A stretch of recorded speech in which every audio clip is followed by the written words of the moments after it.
Assalamu alaikum, everybody. Welcome back to another story time with Nini.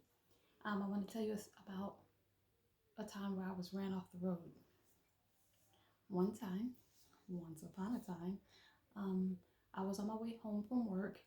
Um, it was really late because I used to work like the afternoon to evening shift, so it was almost midnight. So I'm on my way home, and um, my ex-husband at the time, he called, and I was surprised because I hadn't seen him in probably a month, maybe a little more than a month at that time. And I was surprised. I answered the phone, and I was excited. I was excited that he called, but when I answered, he was in a full-blown rage. He like just in a full-blown rage. So I'm like, oh my gosh. So he's like, where are you? And I told him I'm like 5 minutes from the house. So he hung up on me. So I get to the house 5 minutes later, and he runs out of the house before I can even get into the house. And he's, like I said, he's in a full blown rage. He's yelling, give me my cell phone, give me my cell phone.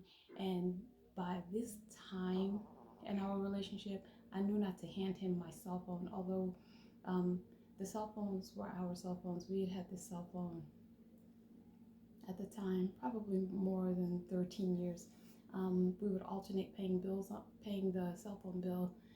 That doesn't even matter. But he's yelling, give me the cell phone, give me the cell phone. I knew I needed a cell phone because I was raising our two sons. So I'm like, I need a cell phone, my cell phone. So I didn't know what to do.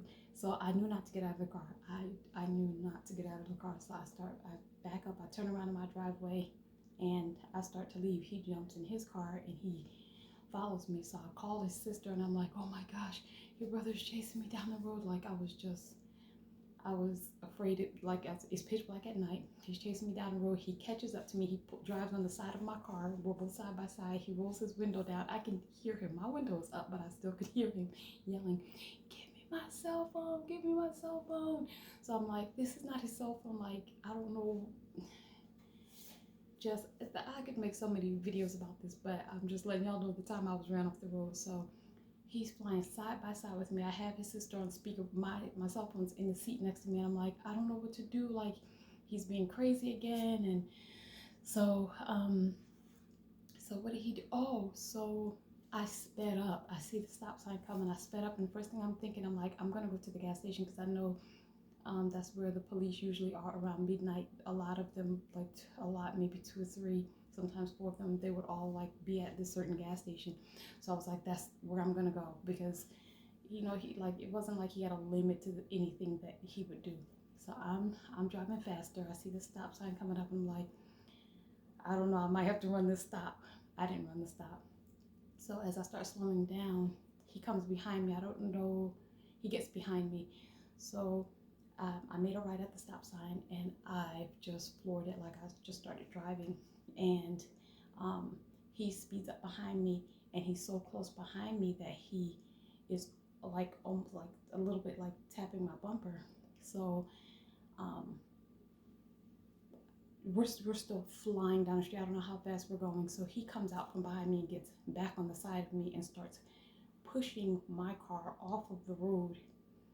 And I'm trying not to let him hit me, but I'm driving off the road, and my car went down. I'm driving so fast. He's driving fast as well, but he's pushing me off the road. My car goes down into the ditch. My car's going so fast, it pops back out of the ditch and back onto the road. By this time, we see a police car coming our way, so he stops. I kept going. I was going to that gas station where I knew police officers always were, like around midnight, 1 in the morning, when I would, I lived in that town for years, so I knew, where they usually are.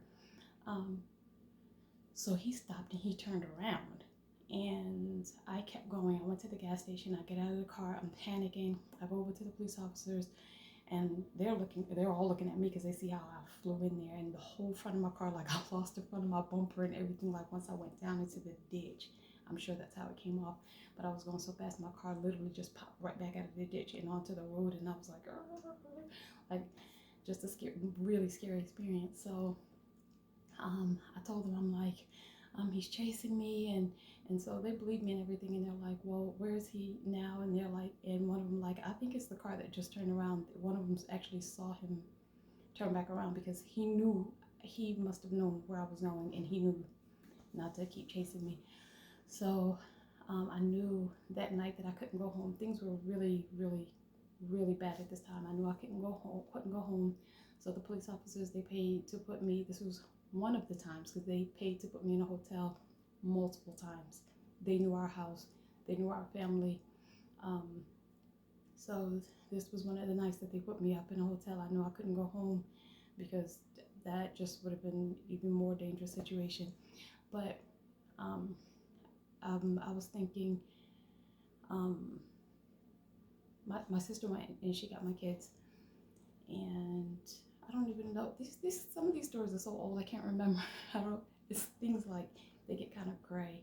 I think what I wanted to tell you was, what was a really nice blessing that came out of it. I wasn't sure how I was going to fix my bumper. I didn't have any money to put my car in the shop. You know, I didn't have the money to put my car in the shop, and I was like, I don't know how I'm going to fix this. I took my car to the shop anyway just to see what my options were, and a person who worked at the shop, once they got the parts that I needed and everything, they told me, like, you know, you can put this on yourself, right?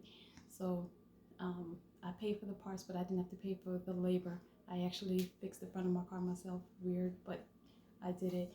And so I just had a small fee that I needed to pay just for the parts, like the parts that go, the bumper, and the parts, the little fog light parts that go on the bumper anyways. So I did it myself. So the next day I showed up to work, didn't look like anything happened to the car, no questions asked, no questions asked, like, what happened to the front of your car? But anyway, crazy situation. As I think of these things, a lot of things I've like pushed out of my mind, you know, so just so that I can move forward. There was no reason to like harp on. Sometimes when things happen, you don't want to keep going on over it. You kind of want to focus on, you know, the day-to-day things to get you going, you know, to help you out, to get you going forward.